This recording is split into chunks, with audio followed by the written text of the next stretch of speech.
Hello everyone, welcome to our digital library.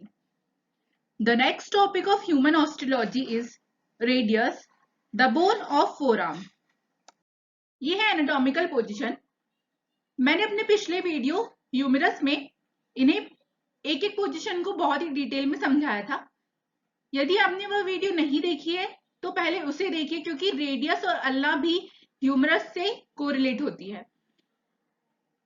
और किसी भी बोन या ऑर्गन को पढ़ने से पहले एनाटॉमिकल पोजीशन के बारे में जानना बहुत इंपॉर्टेंट होता है। यहाँ पे हम लेटरल, मीडियल और एंटीरियर, पोस्टीरियर को समझ लेते हैं। यदि हम बॉडी के बीच से इमेजिनरी मिडलाइन ड्रॉ करते हैं तो जो उसके पास में होता है वो मीडियल अंदर की तरफ, और जो बाहर की ओर होता है वह लेटरल। जो बॉडी के फ्रंट पार्ट के पास होगा वह एंटीरियर या वेंट्रल, और जो बैक पोर्शन के पास होगा वह पोस्टीरियर और डॉर्सल होता है। Let's start radius. सिनोनिम्स: बहिर्प्रकोष्ठ अस्थि। आयुर्वेद में रेडियस को बहिर्प्रकोष्ठ अस्थि कहा गया है। बहिर का मतलब होता है बाहर की ओर। टाइप्स: लॉन्ग बोन या फिर नलिका अस्थि। Location: lateral side of the forearm. इस डायग्राम में दिखाया गया है कि फोरआर्म में दो बोन्स होती है, एक रेडियस और एक अल्ना। तो जो रेड कलर से शो हो रही है लैटरल साइड में, ये बॉडी की मिड लाइन, और ये अल्ना के कंपैरिजन में बाहर साइड है। तो लैटरल साइड में जो बोन होती है फोरआर्म में वह रेडियस होती है।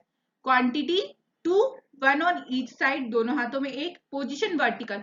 वर्टिकल क्यों बोला गया है? क्योंकि ये हमारे बॉडी में इस तरीके से खड़ी पाई जाती है। साइड डिटर्मिनेशन: हम कैसे पहचानेंगे कि ये रेडियस है और किस साइड की है? Upper end circular end lower end is wider end has styloid process. जो रेडियस का अपर एंड होता है वह सर्कुलर होता है, और लोअर एंड जो है वो अपर एंड के कंपैरिजन में थोड़ा चौड़ा होगा, और उस पर स्टेरॉइड प्रोसेस होगी।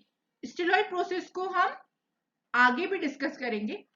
स्टेरॉइड प्रोसेस और lower side of lower end, ये हमने देखा कि लोअर साइड में स्टेरॉइड प्रोसेस होगी।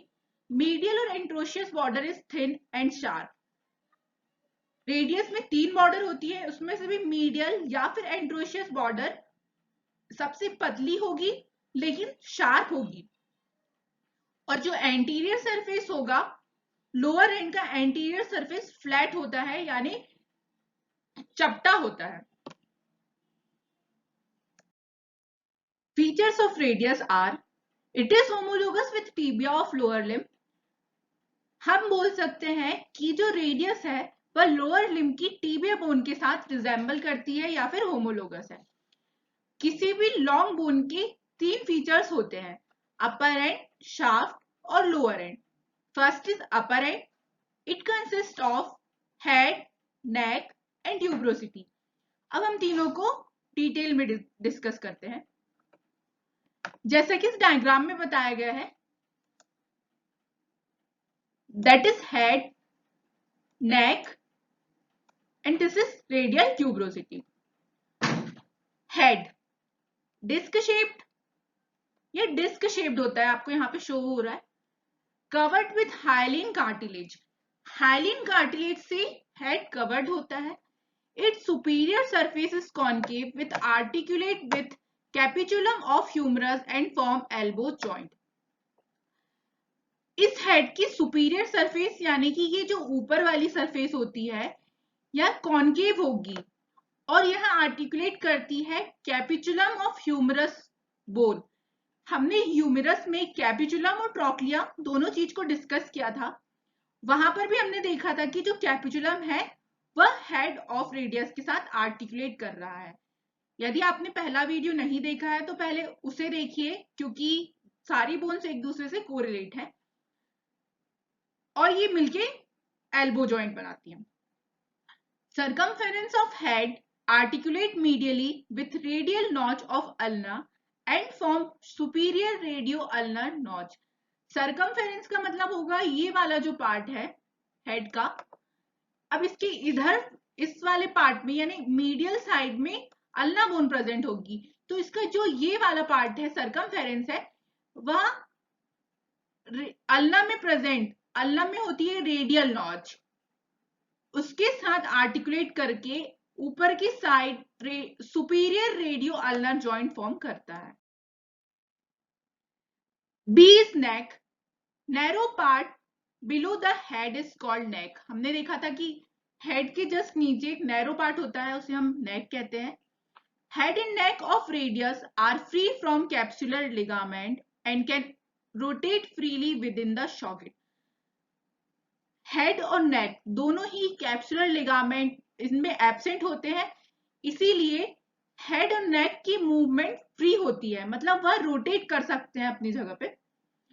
Seize tuberosity, it lies just below the medial part of neck. Neck के मीडियल पार्ट के जस्ट नीचे ट्यूब्रोसिटी पाई जाती है, जो कि पोस्टीरियरली यानी पीछे के साइड से तो रफ होती है और सामने की साइड से स्मूथ होती है। The second feature of radius is shaft. It has 3 borders and 3 surfaces. 3 borders are anterior border, posterior border and medial border, जिसको हम antrocious border भी बोलते हैं। 3 surfaces, anterior surface, posterior surface and lateral surface. अब हम तीनों border को detail में देखते हैं। First is anterior border. It starts from anterior margin of radial tuberosity to the styloid process. Radial tuberosity हमने देखा कि अपर एंड में ऊपर की साइड पाई जाती है। मान लीजिए रेडियल ट्यूब्रोसिटी है, तो यहां से स्टार्ट होकर नीचे हम पढ़ेंगे कि लोअर एंड में एक स्टिलॉइड प्रोसेस होता है, वहां पर जाकर यह मीडियल एंटीरियर बॉर्डर खत्म होती है। Its upper 1/3 is oblique called anterior oblique line. इसका जो ऊपर का 1/3 होगा वह ऑब्लिक होगा, मतलब तिरछा होगा, तो इसे एंटीरियर ऑब्लिक लाइन भी बोलते हैं। मिडिल 1/3 इज इल डिफाइंड, बीच में आकर यह गायब हो जाती है, मतलब हमें समझ में नहीं आता कि एंटीरियर बॉर्डर चल रही है। और लोअर 1/3 इज क्रेस्ट लाइक, यानी सबसे ज्यादा यदि कोई उभरा हुआ पार्ट होगा एंटीरियर बॉर्डर में तो इसका लोअर 1/3 ही होगा। Second is posterior border. It is mirror image of anterior border. आप समझ लीजिए कि यदि सामने की तरफ एंटीरियर बॉर्डर है तो इसकी जस्ट सेम यानी मिरर इमेज फॉर्म करके पोस्टीरियर बॉर्डर है, but well defined only in middle 1/3। Anterior border middle 1/3 में इल डिफाइंड थी, यानी वहां पर वह शो नहीं हो रही थी, लेकिन जो पोस्टीरियर बॉर्डर है वह मिडिल 1/3 में वेल डिफाइंड होती है, यानी सबसे ज्यादा शो वह मिडिल 1/3 में ही होती है। Its upper 1/3 is oblique and called as posterior oblique line. जैसे कि एंटीरियर बॉर्डर में ऊपर का 1/3 एंटीरियर ऑब्लिक लाइन कहला रहा था, वैसे ही पोस्टीरियर बॉर्डर में ऊपर का 1/3 पोस्टीरियर ऑब्लिक लाइन कहलाता है। थर्ड इज मीडियल और interosseous border. It is sharpest of the 3। हमने इससे साइड डिटर्मिनेशन में भी पढ़ा था कि जो मीडियल और एंट्रोशियस बॉर्डर है वो दोनों बॉर्डर के कंपैरिजन में शार्प होती है। Start from radial tuberosity above and and posterior margin of ulnar notch. मतलब जो मीडियल बॉर्डर होगी वह ऊपर की तरफ, जो हमने रेडियल ट्यूब्रोसिटी पढ़े हैं, रेडियल ट्यूब्रोसिटी एंटीरियर सरफेस में ऊपर की तरफ होती है, तो वहां से स्टार्ट होकर बोन के पीछे की तरफ पोस्टीरियर मार्जिन में नीचे की ओर अल्नर नॉच होती है, जिसे हम आगे भी डिस्कस करेंगे, उसमें जाके खत्म होती है। मतलब मीडियल बॉर्डर जो है वह एंटीरियर सरफेस से तो स्टार्ट होती है, लेकिन एंड होती है नीचे की ओर पोस्टीरियर सरफेस पे जाकर। Interosseous membrane is attached to its lower 3/4। मतलब एंट्रोशियस बॉर्डर पे एंट्रोशियस मेम्ब्रेन अटैच्ड होती है इसके लोअर 3/4 पार्ट पर। Next is 3 surfaces. First is anterior surface. It is concave and lies between anterior और antrocious border.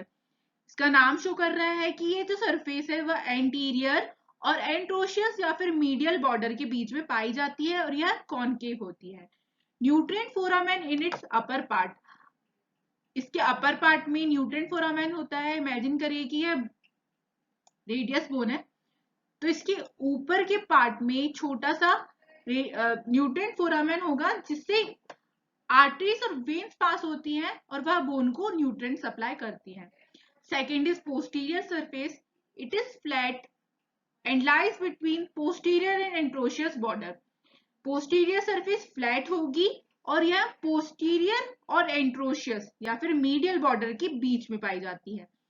Lateral surface, it is convex and lies between anterior and posterior border. Lateral surface जो होगी वह convex होती है और यह anterior और posterior border के बीच में पाई जाती है। अब हमने shaft of the radius complete कर लिए हैं। तो ये जो डायग्राम आपको शो हो रहा है ये पोस्टीरियर सरफेस का डायग्राम है। इससे जो रेडियल ट्यूब्रोसिटी है ये लेटरल में नहीं मीडियल में दिखाई दे रही है, दैट इज रेडियल ट्यूब्रोसिटी। ये पोस्टीरियर सरफेस, एंट्रोशियस बॉर्डर या फिर medial border, posterior border, lateral surface और posterior surface and the body of the radius. Third is lower end, it is the widest part of bone and it has 5 surfaces. Lower end जो होता है वह सबसे widest यानी पूरे bone में सबसे चौड़ा पार्ट यदि कोई होगा तो वह लोअर एंड ही होता है, जैसा कि इस डायग्राम में शो कर रहा है। हमने इसका जब अपर एंड पढ़े थे तो वह पतला था, उसके कंपैरिजन में ये जो लोअर एंड है वह काफी चौड़ा है। अब इसी लोअर एंड में 5 सरफेसेस आती हैं, that is anterior surface, posterior surface, medial surface, lateral surface और इंफीरियर सरफेस। देखिए सबसे पहले तो हम ये जानते हैं कि ये सरफेसेस है क्या। रेडियस बोन के मीडियली इस साइड पर अल्ना प्रेजेंट होगी, तो इसकी ये वाली सरफेस तो लेटरल सरफेस हो गई और यहां वाली जो सरफेस होगी इस साइड वाली वह होगी मीडियल सरफेस। एंटीरियर सरफेस होगी जो सामने की ओर होगी वह एंटीरियर सरफेस, और जो पीछे यानी बैक इसका जो पीछे का पोर्शन होगा वो होगी posterior surface. Last is inferior surface. जब हम नीचे से उस बोन को देखते हैं तो ये जो सरफेस कहलाती है वह होती है इंफीरियर सरफेस। अब हम इनको एक एक करके देखते हैं। First is anterior surface, it is in the form of thick prominent ridge, यानी जो एंटीरियर सरफेस होगी वह थिक प्रोमिनेंट रिज के फॉर्म में, यानी हमें वह सरफेस बोन में छूने पर फील होगी कि यह एंटीरियर सरफेस है। Radial artery पाल्पेटेड against this surface, हम रेडियल आर्टरी को इस सरफेस पे पाल्पेट कर सकते हैं, मतलब यहाँ पे हम रेडियल आर्टरी को फील कर सकते हैं। बीस posterior surface, it has 4 groove for extensor tendon, जो पोस्टीरियर सरफेस होगी इस बोन के पीछे साइड उसमें एक्सटेंसर टेंडन यानी एक्सटेंसर मसल्स के टेंडन्स के लिए 4 ग्रूव होते हैं, उनका यहाँ पे इंसर्शन होता है। C is medial surface, it is occupied by ulnar notch, जो हमने मीडियल बॉर्डर पे पढ़ा था वहीं पर इस साइड पर अल्नर नॉच होती है। मीडियल सरफेस पे मतलब अल्नर नॉच होती है, which articulate with head of ulna and form inferior radio ulnar joint। हमने अपर एंड पर सुपीरियर रेडियो अल्नर जॉइंट पढ़े थे जो कि अल्ना में प्रेजेंट रेडियल नॉच के साथ आर्टिकुलेट कर रहा था। ऐसे ही मीडियल सरफेस में नीचे की ओर हेड ऑफ अल्ना रेडियस में प्रेजेंट अल्नर नॉच के साथ आर्टिकुलेट करता है और इंफीरियर रेडियो अल्नर जॉइंट का फॉर्मेशन करता है। तो हमें ये ध्यान में रखना है कि रेडियस में अल्नर नॉच होती है और अल्ना में रेडियल नॉच होती है, जस्ट अपोजिट होता है दोनों में। Next is lateral surface, it goes downward and form styloid process. हमने रेडियस बोन में नीचे की ओर समझ लीजिए नीचे लोअर एंड है, तो जो नीचे का पार्ट है लेटरल साइड में यहाँ पर स्टिलॉइड प्रोसेस देखने को मिलती है।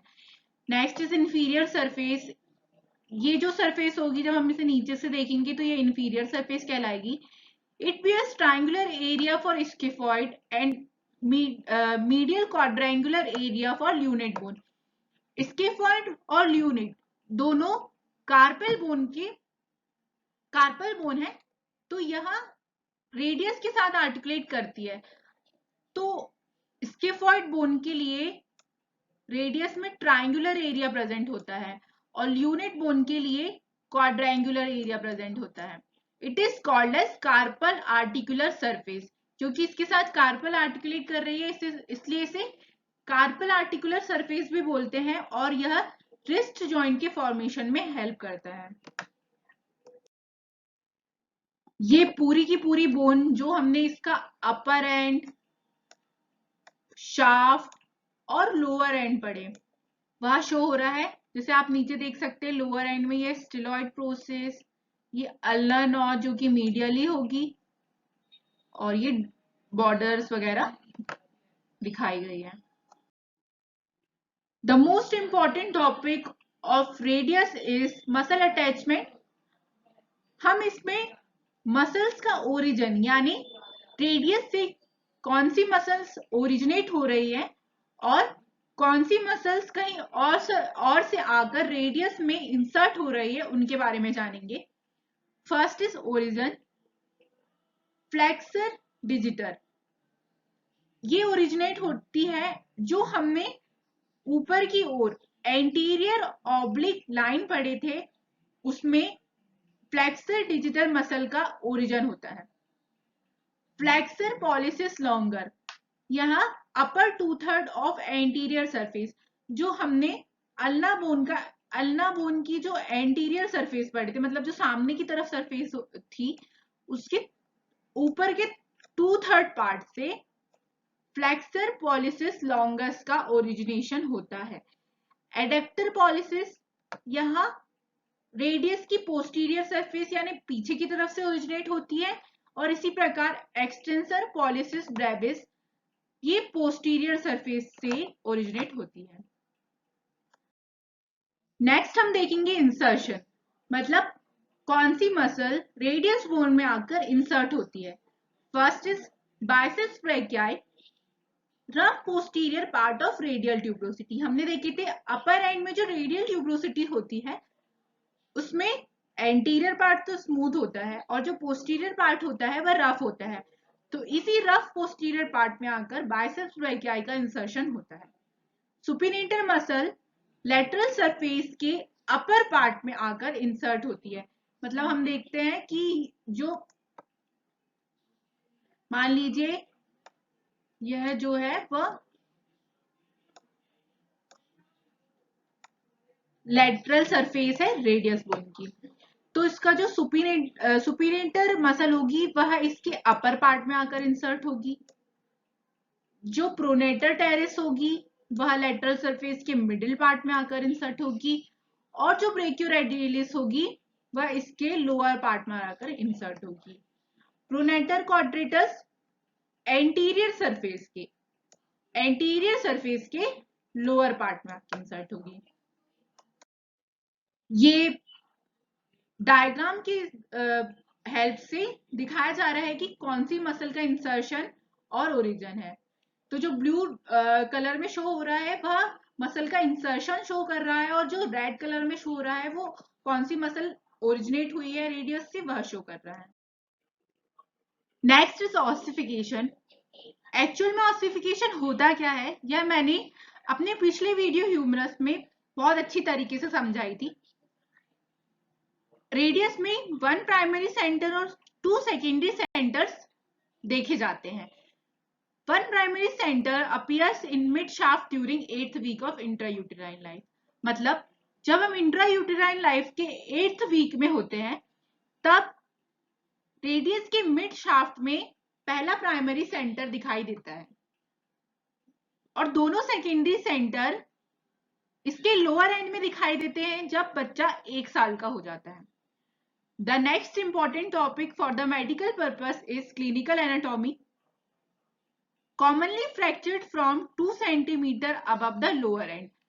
जो रेडियस है उसमें मोस्टली फ्रैक्चर लोअर एंड से 2 सेंटीमीटर ऊपर देखा जाता है और इसे हम कोलेस फ्रैक्चर बोलते हैं। कोलेस फ्रैक्चर इज वेरी इंपॉर्टेंट, जो कि नॉर्मली गिरने में भी हो जाता है और यह फ्रैक्चर फॉर्क लाइक जो फॉर्क होती है उसके जैसा शो होता है।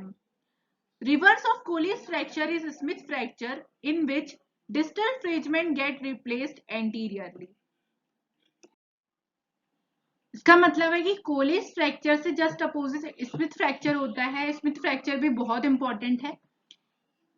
इसको हम नॉर्मली जनरल भाषा में कलाई का टूटना बोलते हैं। A sudden powerful jerk on the hand of child may dislodge the head of radius is known as subluxation of head of radius। जब छोटे बच्चे को किसी भी जर्क से उठाया जाता है या फिर उसका हाथ खींच लेते हैं तो जो रेडियस का हेड है, जो हमने सर्कुलर हेड पढ़े थे रेडियस का, वह अपनी जगह से डिसलोकेट हो जाता है। तो इसे हम पुल्ड एल्बो, क्योंकि हेड जो होगा वो तो एल्बो की तरफ होगा, तो इसे हम पुल्ड एल्बो या फिर सबलेक्शन ऑफ हेड ऑफ रेडियस बोलते हैं।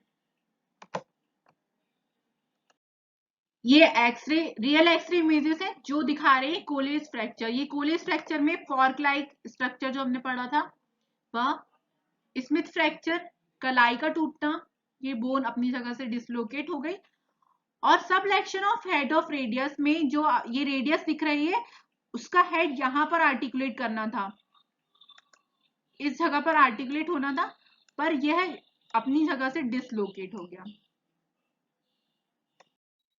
Thank you so much. I hope you like this video. Please share it and subscribe the channel for upcoming videos.